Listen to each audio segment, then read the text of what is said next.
Bonsoir, bonsoir, bonjour. C'est Congo News 24. Bande Konanga, comme toujours, avant de commencer notre émission, nous disons merci à Dieu.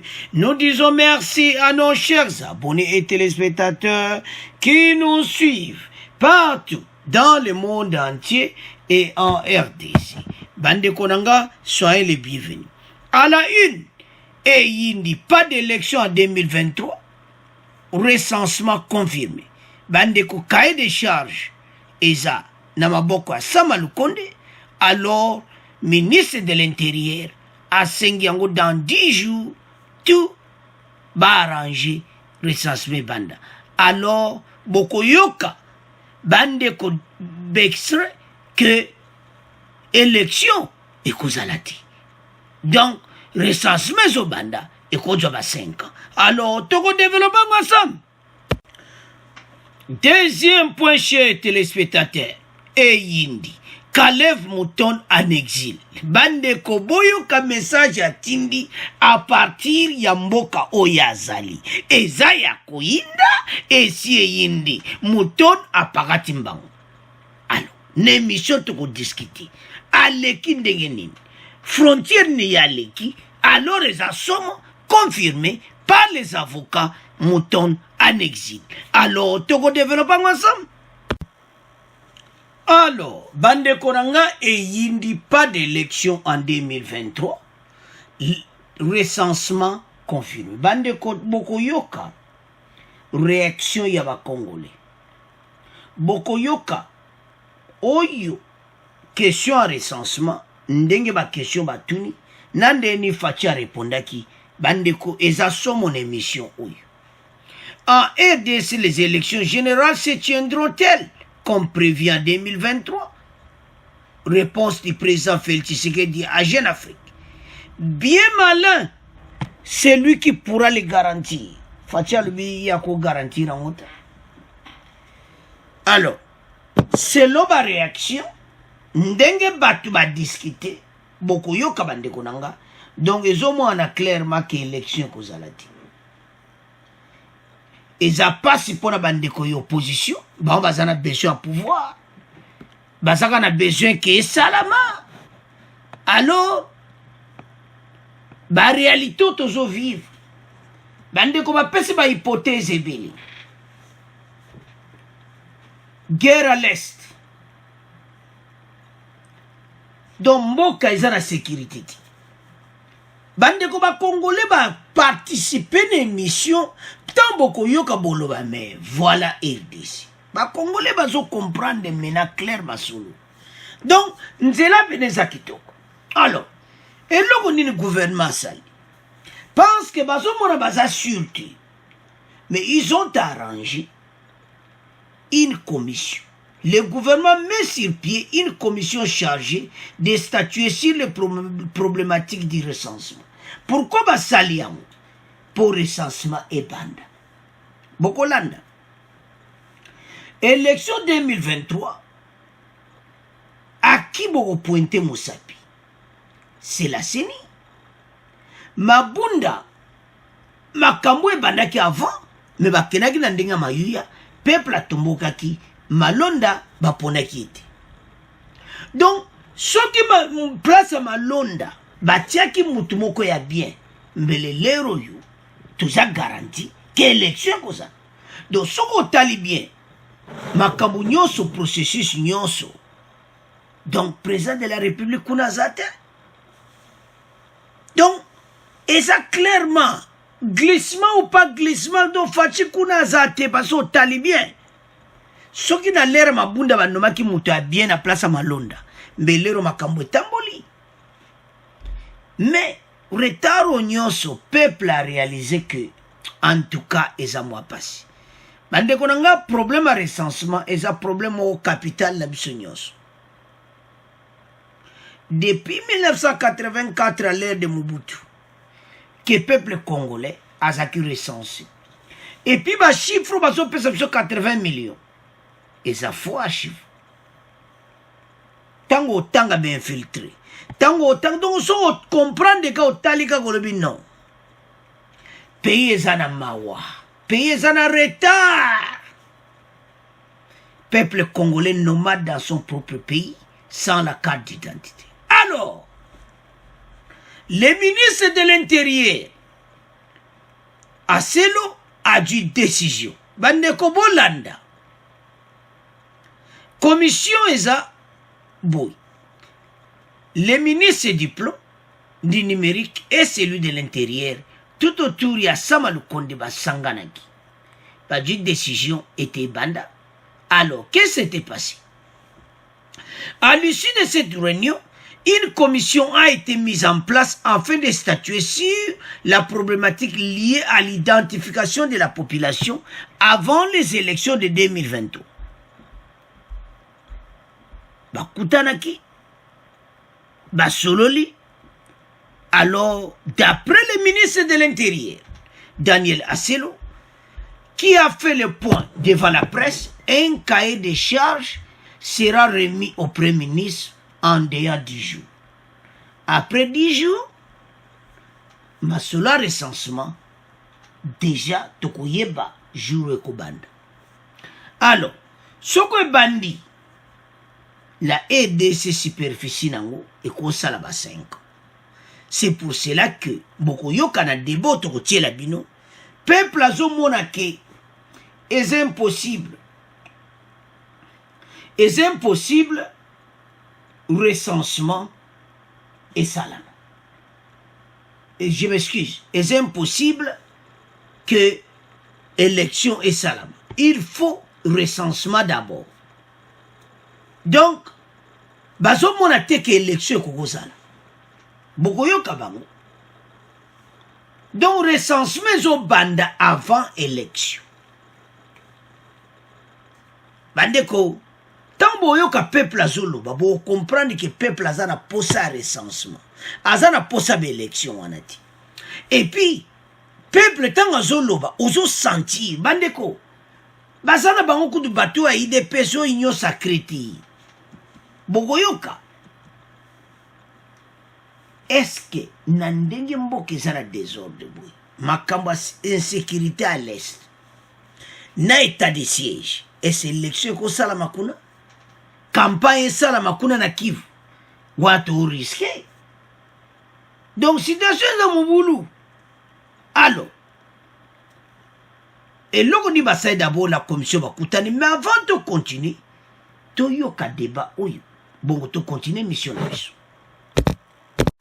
En République démocratique du Congo, le calendrier électoral sera-t-il respecté?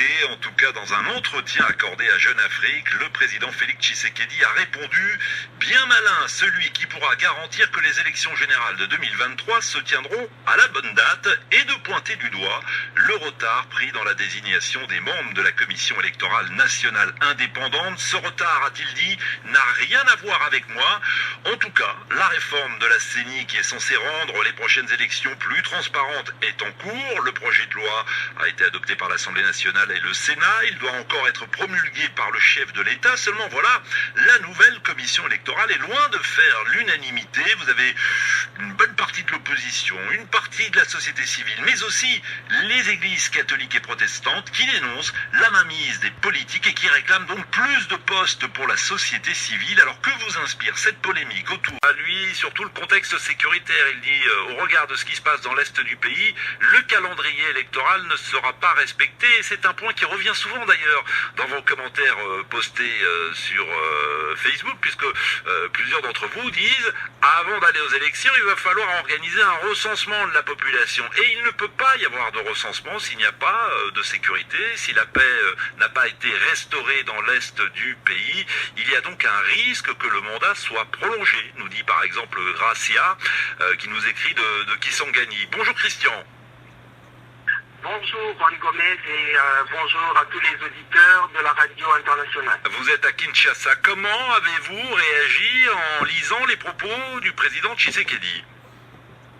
Bon, je trouve que c'est... Donc, par rapport à l'organisation des élections, il ne revient pas au président de la République, garant de la nation, de pouvoir confirmer s'il y aura ou pas les élections en 2023. Parce qu'il y a une institution appropriée qui est la CENI, une institution technique capable de confirmer s'il y aura élection dans le temps ou s'il peut y avoir un léger glissement, parce que c'est une organisation technique qui travaille sur beaucoup d'aspects qui n'ont pas été pris en compte depuis 2006, comme la loi sur l'identification et l'enrôlement des électeurs, en particulier les Congolais qui vivent à l'étranger.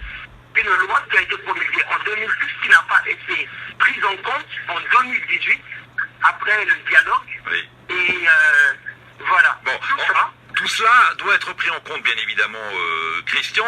Il y a une réforme de la commission électorale qui est en cours. Est-ce que vous avez l'impression, honnêtement, que d'ici à la fin 2023, il est possible de réformer la CENI pour que les élections se déroulent avec le calendrier qui est prévu? Non, parce que cela devait être possible si, avec le bureau de l'ancienne présidente de l'Assemblée nationale, Janine Mabunda, avait pris en compte tous les problèmes qu'il y a eu lors de la désignation de Ronsard Malonda, qui était d'ailleurs une fraude. Et le bureau a dérimé cette désignation et a soumis cela au président de la République qui avait rejeté. Si cela est avec le je crois que ce serait une bonne chose. Mais avec cette lenteur, je crois que cette réforme prendra du temps et nous ne serons pas en mesure, la CENI ne sera pas en mesure d'organiser les élections en 2023. Alors, nous avons suivi Tolani Ndekwana, Bandeko Bogoyoka Bandeko Mususu. Mais tout analyser nanu, Oyo Ndekwana liboso intervenant wana. En tout cas, lobi kitoko. Que ça n'a charge à chef de l'État. À qui pointer du doigt? C'est la CENI. Bureau est en arrêt. Makamwe bele bonga minanute. Alors c'est impossible. Ce qu'on talibien bande konangai. CENI motu eko cause retard y a élection. Parce que bureau est à préparer. Fachi a clair côté wana, il a bien répondu. Bien malin, c'est lui qui pourra le garantir. Chef de l'État, il fera le babongo parce que ce n'est pas le chef de l'État. Il y a une institution ezawana, oyo mutinyo sa yebi, yango batu batala makambo wana. Alors institution ezana bareta, makambo ebele. Ba nombre batu. Société civile est sous nombre de les confessions religieuses, opposition. Donc, tout ça, ça prend du temps. Alors, tant qu'on va intervenir, baza na souci amboka. Pas se fache za kunati. Asa kutata na foti mokote mutu wakolo banayi. Les termes glissement, batu bazolo bayango, mais so talibien, ce n'est pas ça. La situation auto se retrouve nango. De l'autre côté, il y a l'état de siège. Donc, ce qui makambo ebele bato yo nyonso ba umela ki na pouvoir. Mboke zaki planifie. Makambo ezelo kopamba. Mais les pays ezanaba. Donc c'est impossible. Bato il peut pas ça recensement. Ndeni bakokoma dans les fins fonds au Kivu, au nord Kivu, au sud Kivu. Ndeni bakokenda ba territoire wana nyonso eze occupé na ba rebelle. Bandeko bozomo n'est pas problème ça. Ndeto landi wana insécurité à l'est. Ce n'est pas possible. Bandeko bazoyana ba makambo ebele. Pays est en position ya kosala élection nanuti. Ya antia to tina titre, pas d'élection en 2023. Ndek so bolandi kaka débat nyonso. Bandeko nyonso sozo koza sage ou comprendre que l'élection est zati. C'est pour ça que Fachi a bien dit, bien malin, c'est lui qui pourra le garantir. Bandeko to tiel bino motanga. Ce n'est pas possible. Recensement est très important pour Nambo Cannabis. Ba Congolais totalement. Pour la toute première fois, depuis que nous sommes là, sur le processus du recensement, ou de l'identification de la population congolaise, parce que tout le monde le sait, d'ici 2023 ou en 2023, le pays devra organiser les élections nationales, a rapporté le ministre de l'Intérieur. Pour l'autorité de l'État, balina banko lobati. Bon malobaka ki constitution lobi na 2023 to ça l'élection. Mais tant aux autres na ba réaction à peuple aux autres comprendre que les kamo eza mobulu ao.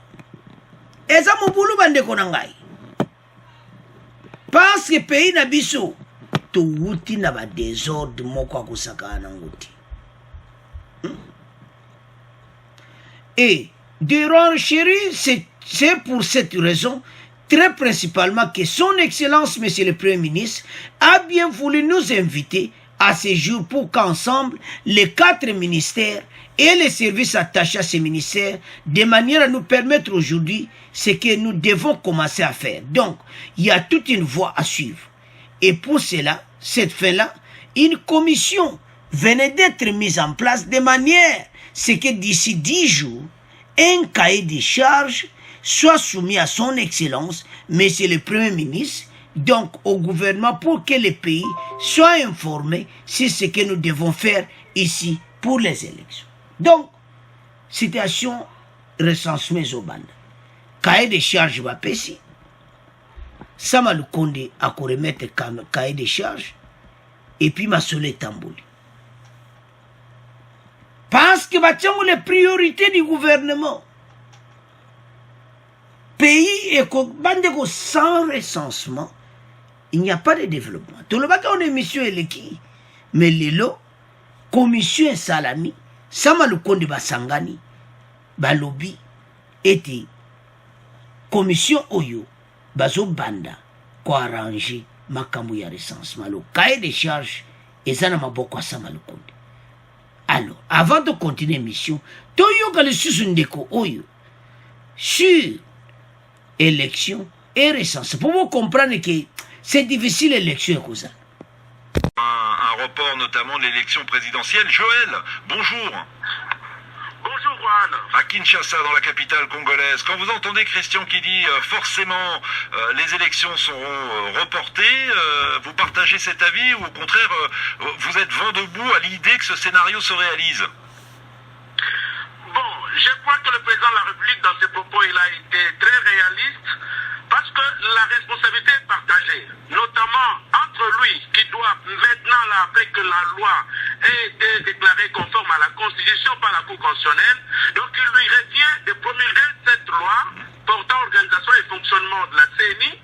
Il reviendra maintenant la responsabilité à l'Assemblée nationale d'entériner les membres qui seront désignés par la société civile, la majorité et l'opposition au pouvoir, quitte maintenant à ces membres-là d'accélérer le processus du renouvellement du fichier électoral pour qu'il y ait élection en 2023.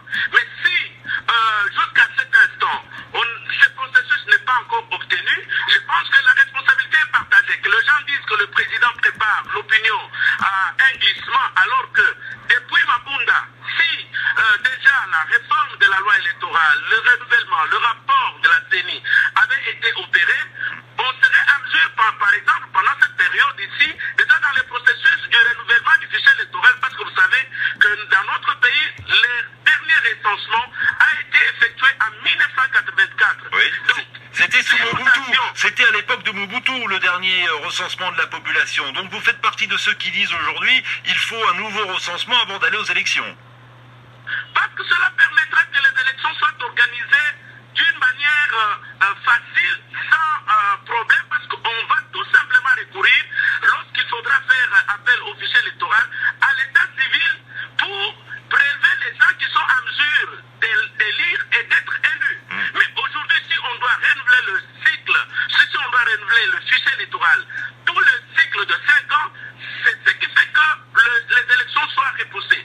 C'est ainsi que nous nous demandons qu'aujourd'hui, qu'au lieu que l'on marche pour les individus, qu'on voie les individus marcher pour tel ou tel autre candidat, je souhaite qu'aujourd'hui, on se mette tous, l'Assemblée nationale, le président de la République, les membres de la CENI qui seront désignés, pour qu'ils puissent accélérer les choses afin qu'on ait les élections en militant ou comme politicien. Je crois Oui, que... mais Joël, élection en 2023 avec un recensement de la population au préalable ou pas la peine? Non mais c'est pas oui, je vous pose une question, vous me répondez par oui ou par non, Joël. Oui, d'accord. Alors, bandeko na nga tolandi biso nyonso wana. Bandeko eza ya koyinda na émission oyo. Peuple pene ozoyoka pene ki azoloba ngo clair que il n'y a pas d'élection. Bandeko bazomona ti. Mutu moto aza mwa muke so olandika yango ozo comprendre. Yango ozomona ki côté opposition baza na colère. Ba Martin Fayulu, bato wana tout baza na colère. Bango bazobenga ngo glissement. Mais ce totali bien, eza na makama glissement ti. Eza ya koyinda bandeko na ngai. Parce que wana ezaki shuya ba Congolais. Mais gouvernement se retourner. Alobake. Bien malin celui qui pourra les garantir. Voilà message à Fachi. Moutaza sirazati. Mais biso bino boko lobate. Mais biso tokoyeb sa peuple. Kenandenge tozomona. Élection zati. Soko ndimeli biso te. Bon watu tika onayopo. Tozomona te. Peya munene boyi. Ndenge ni bako sala élection. Na 2023 et puis. Avant 2023, 2021. Si 2023, basili sa recensement. C'est impossible.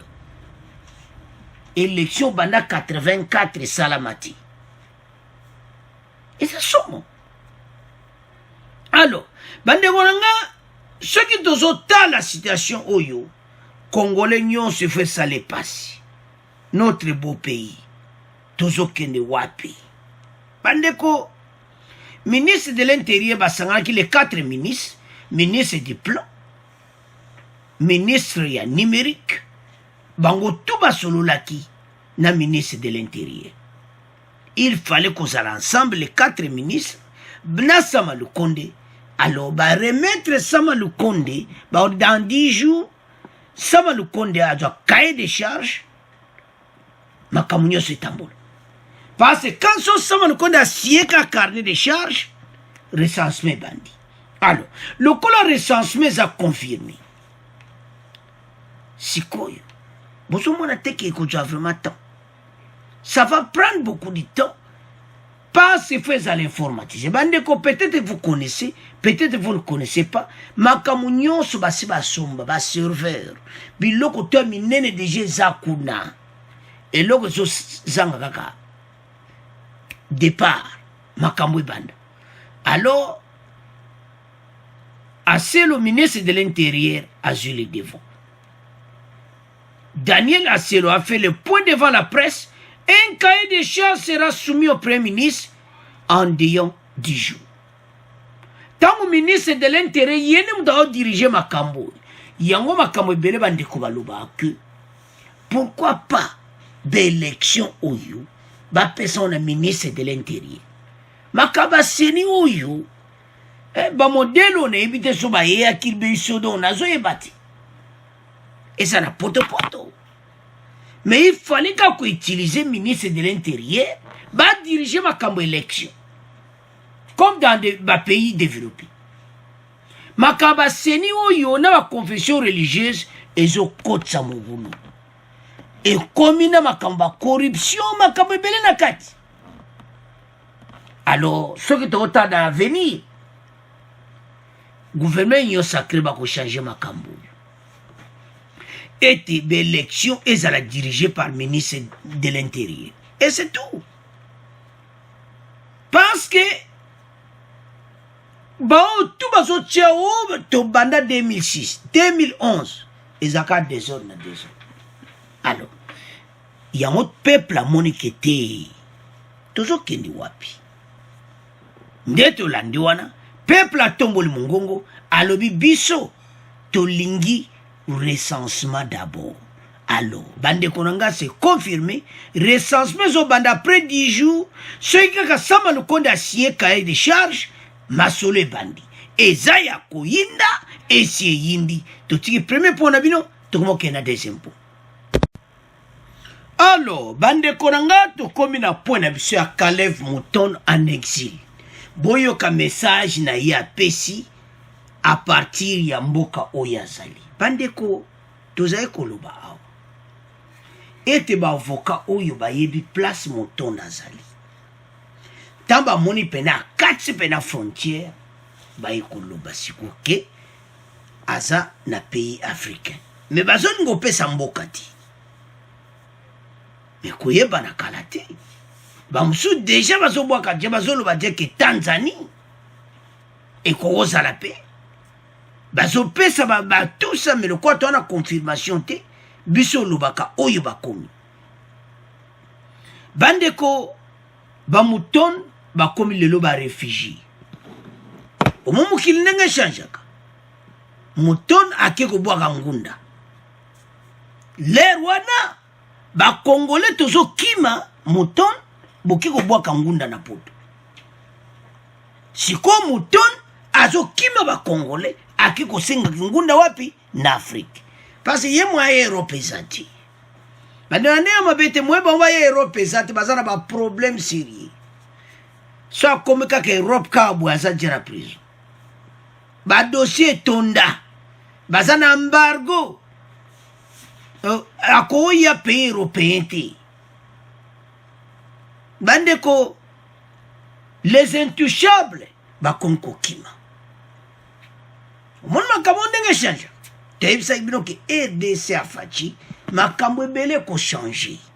Article 12 eza mobula Caleb Mouton a déjà quitté le territoire national, confie ses proches craignant pour sa sécurité. Il se réfugierait dans un pays africain. L'ancien patron de l'Agence nationale de renseignement ANER est poursuivi pour traitement cruel, inhumain et dégradant et tentative d'assassinat et arrestation arbitraire. Ce qu'il a toujours nié. Ses avocats ont toujours dénoncé ce qu'il appelle caractère purement fantaisiste, diffamatoire, téméraire et vexatoire de fausses accusations dont seraient victimes de l'ancien superflic. Les intouchables bakomi kokima talabandeko mboka oya RDC bobeta na minotolo tala eza mboka moko eza pays chrétien bato basambelaka mingi bato bazobeta mabongolongo na se mutu wana asali biso boye nzambe kutana na ye nzambe kutana na ye mutu asali nga boye kutana na ye bano tozoyoka na sangwa oyo eleka na muyambo toyokaka na sango bo comprendre ke akoma meme na kiti baopusa ye wapi akomi po likolo ya nda bakasho ya ANER torture mbele lelo asanvi te Dieu merci. Alors bajaclo muyambo baza clair ke mutu aboya kokozala jamais libanda place na ye eza na prison. Alors les hommes en cravate makambo tu basalasala biso parce toyebaki na biso nga toza oloba onke Mouton kala te boyo kasi abimi RDC toza oloba yango te parce que akobatama na Kinshasa ti wapi. Donc bandeko il faut toyeba ete il y a trop des infiltrés na mboka na biso bato ebele baza penza kosala musala bien te na mboka parce que komona comment Mouton parvenu à quitter la RDC bato na ye baza bakobimisa ye bamosusu balobaki oyo aza place boye oyo aza place boye moto akozwa charge ya Mouton na abomba Mouton na RDC nani ezala bango bankolo makambo akolinga te ezalaki ngankati eza impossible yango bomoni passe eza situation moko sérieux bandeko Mouton a causé beaucoup de dégâts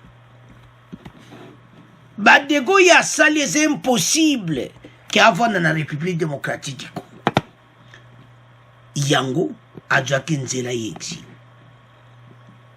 Ce n'est pas possible. Comment Moton a sali musala ya aner atia ba caché belé konyokola ba Congolais. Kotia ba torture impossible.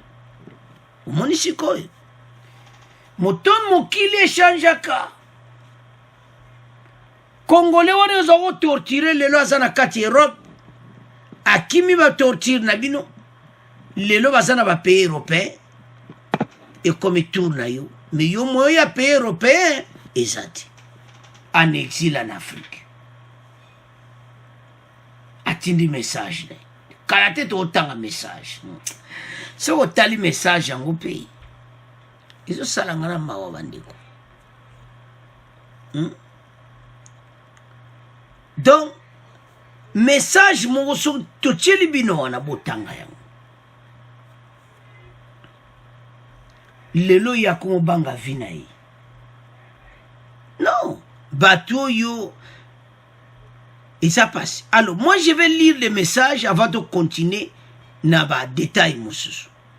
Ces avocats disent son positionnement actuel se justifie par le fait qu'il serait soucieux de laver son honneur et sa dignité d'ancien haut fonctionnaire de l'État et de père de famille, et même l'honneur de l'ANER ainsi que l'honneur de tous les autres services d'ordre, de défense et de sécurité de la RDC sur lesquels l'opprobre est jeté gratuitement. Mais pour cela, il veut la garantie d'un procès équitable avant de revenir au pays. Ayebisi bangona tribunal de paix que yazana besoin de procès équitable pour yazonga na RDC. Wana ako tika exil place à ça, ce qui va garantir que le procès est équitable. Va garantir le procès équitable. Bande quoi ça un problème sérieux. Yango tozotuna. Si les partis en Tanzanie, c'est-à-dire Akeiti, Kalemi, Aleki, c'est quoi comme Kalemi ndengenini? Il faut un avion en Gilles. Il y a un complot. Oh, et Salami, que Mouton Babimisaï na Libanda ya ABC. Les mêmes Salamaka na John Numbi, les mêmes Salama na Mouton. Ba Congolais, to fungola miso na batu, oyo ba salabiso mabe, bazo kima mboka. Parce que souci Congolais a battu ba futa yango sur le sol congolais. Ba mona bango. Que pena motona zo samba bakangi. Mais malheureusement, le pays est tellement corrompu. Ba pese kaka mbongo Alexis Mouton Aleki. Ako koma Kalemi na nzela ya boatu. Ya bateau. Bako monete na kati ya bateau. Non. Même avion. Bakomona été. Donc, et ça capable de battre mbongo bazana RDC jet privé. Njili jet privé ba koti aki. Alors qu'il y a ça recherché. Mais ba fouti battu mbongo. Mouton abîmé RDC. Non. Et puis les avocats ont même le courage de nous dire que Mouton a déjà quitté le territoire national, confie ses proches, craignant pour sa sécurité. Yel la combat en sécurité na. Bon, oya ba Congolais, oya ndenga za iko sala ba Congolais. The one is anango eloko pamba. Ya yende sukazo banga sécurité na. Siko na ba pays européen pe bozana embargo. Ozo obligé au keka na pays d'Afrique. Bandeko toyebi pays yazati. Biso toyebiti. Mais batu bazo loba. Que oh boy, non. Confirmation à pays. Congo News 24 biso rapportaka oyo bakomi. On a écrit que aza dans un pays africain. Mais mboka toyebiti. Tout le monde bazo soupçonner. Alors, yao to lingaka ba abonné na biso bazwa message mo kitoko. Alors, avançons. Caleb Mouton asimaki clé ya sécurité ya mboka. Oye comme problème au sérieux. Topé cet exemple. Mouton aza na Uganda. Mais tout ça a un problème sérieux. Parce qu'il y a la sécurité à mboka. Pona kozwa muto aza na sécurité à pays, aza libanda ya mboka, eza déjà un risque. Et loko EDC faut basa makasi ezali que extradition ya Mouton soki bayebi place yaza. Eza très dangereux que yaza libanda pour la sécurité à notre pays. Bande ko ba diriger mboka oyo makila ya batu. Mais ba kufuta yango. Alors bande ko nangai